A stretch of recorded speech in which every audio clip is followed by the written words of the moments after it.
আসসালামু আলাইকুম। জীবনের রং কুকিং অ্যান্ড ব্লগস থেকে আমি আজ একটি ছোট ভিডিও নিয়ে আসলাম। ওই যে কি সুন্দর ট্রেন যাচ্ছে অল্প একটু সুযোগ পেয়েছিলাম ভিডিওটি করার জন্য। আমরা গিয়েছিলাম শরীয়তপুরে, সেখানে নিজেদের গ্রামের বাড়ি একটু ঘোরার জন্য, কিন্তু এত ব্যস্ত, সামনে ইলেকশন, তাই ব্যস্ততার মাঝে ওখানে কোনো সময় দিতে পারি নাই। হ্যাঁ, আলাদা করে ঘোরাঘুরি করতে পারিনি খেতে, সবুজ প্রকৃতির কাছে। পথে যেতে যেতে কাজে যাব, পথে যেতে যেতে এই মনোরম দৃশ্য লোভ সামলাতে পারলাম না, ভিডিও করেই ফেললাম।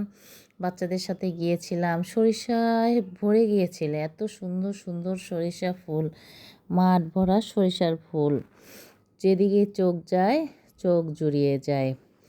বাচ্চারা একটু দুষ্টামি করতেছিল, তাদের দুষ্টামিও একটু ক্যাপচার করে নিলাম এবং সামনে আগাচ্ছিলাম। আরও অনেক ক্ষেত আমাদের জন্য অপেক্ষা করতেছিল। জানিও না যে একই সাথে এত ফসল ওঠে। এটা হচ্ছে ধনিয়া ফুলটা হয় বেগুনি বেগুনি কালার, তাও অনেক সুন্দর। শুধু আমি একাই না, ওরা সবাই বসে ছবি তুলতেছিল, ভিডিও করতেছিল। খুবই ভালো লাগার একটা বিষয়। আসলে প্রকৃতি খুবই সুন্দর, আমাদের অনেক কিছু শেখায়। আর আমরা যারা শহরে থাকি সময়ই পাই না যে এদের কাছে ছুটে যাই। তো বোনের বাচ্চারা সবাই মিলে গিয়েছিলাম, ছবি তোলা হয়নি, তাই এসে অল্প একটু ভিডিও করে নিলাম। রাস্তায় যেতে যেতে সামনে দেখলাম সুন্দর একটা সূর্যমুখী ফুলের বাগান। এখানে অনেকে ঢুকছে বা পরিচিত জনরা, হয়তো আমাদের ঢুকতে দিত কিনা জানি না, ট্রাই করিনি, কিন্তু বাহির থেকেই সৌন্দর্য উপভোগ করলাম।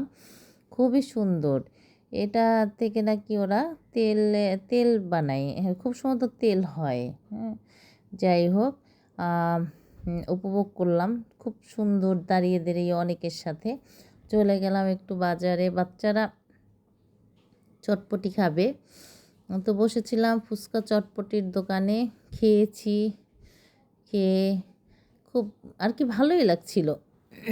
এই একটা দিনই সময় পেয়েছিলাম একটু ঘোরার জন্য। বাসায় সন্ধ্যার সময় এসে দেখি প্রচুর শীত, সারাদিন প্রচুর রোদ আর রাতে প্রচুর শীত। পরে সবাই মিলে একটু আনন্দ উপভোগ করলাম ফায়ার ক্যাম্পেইনের মাধ্যমে। আর কি ফায়ার ক্যাম্পেইন কি, একটু আগুন জ্বালাইছি সবাই মিলে, তাপ নিচ্ছিলাম, খুবই ভালো লাগছিল। সবাই ভালো থাকবেন, চ্যানেলটিকে সাবস্ক্রাইব করবেন, লাইক কমেন্টস করবেন অবশ্যই। আসসালামু আলাইকুম। বাচ্চারা কি পরিমাণ দুষ্টামি করতে পারে, তার সাথে আমরাও কম যাই না। আমরাও যে যেটা পারছি, পাতা, লাঠি, কি বলে পাটকাঠি, আরও অনেক কিছু এনে এনে এটার উপর দিচ্ছিলাম। সে অনেক রাত পর্যন্ত উপভোগ করলাম আসলে।